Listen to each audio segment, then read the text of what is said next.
over 3 degrees of global warming. That is what we are currently on track for. 3.4 to be precise.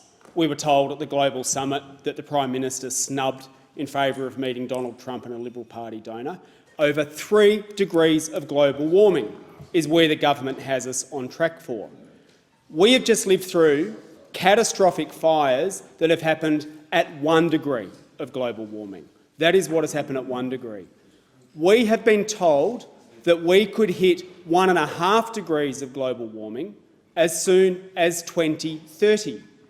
We are no longer talking about our kids' lifetimes or our grandkids' lifetimes. We are talking about our kids' lifetimes, where we could tip over dangerous global warming tipping points of 1.5 degrees as soon as 2030. This is an emergency, and it is time to tell it like it is. The Prime Minister says, it's okay, I'm taking action on global warming and I've got it under control. He does not have the climate crisis under control and has no plan to get it under control. And the more that the Prime Minister says we can talk about action in the future and keep putting it off to the never never and putting it off, the more he puts us all at risk and fails in his first duty, which is to keep people safe. The answer has to be to start telling it like it is, and that begins with declaring a climate emergency, which is why I am moving this motion. In my first media conference, after becoming Greens leader, I said we should refuse a future where our children are wearing gas masks because their cities are full of smoke. But that is what we have just experienced over this summer, and that is what is in store for us unless we get this under control. And I also spoke about the people that I meet who are angry and anxious and desperately looking for leadership.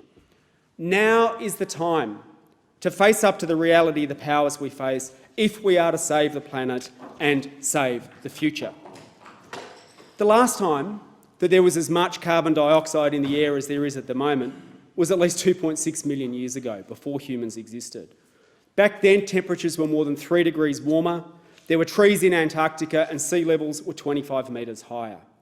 And if we keep polluting at the current rate, we could be at 1,000 parts per million by the end of the century. Last time that happened, dinosaurs roamed the Earth. And like them, we face an existential crisis brought on by a rapid shift in the climate system, but this time it has been created by us. This world, as former Prime Minister Malcolm Turnbull said just a couple of days ago, is an uninhabitable world, where if we're on track for up to 4 degrees, we are talking about a world that might happen during my kids' lifetime, where the carrying capacity of the population is reduced to of the world is reduced to 1 billion people or less. Now, I have an unwavering belief that nothing will stop the clean energy revolution. Nothing will stop the scientists and engineers from solving these problems. We will get there eventually. But the problem is we don't have until eventually. We have to act now. If we only reach net zero by 2050 or 2060 or 2070, we still confront disaster without science-based targets now. And that means urgent action now.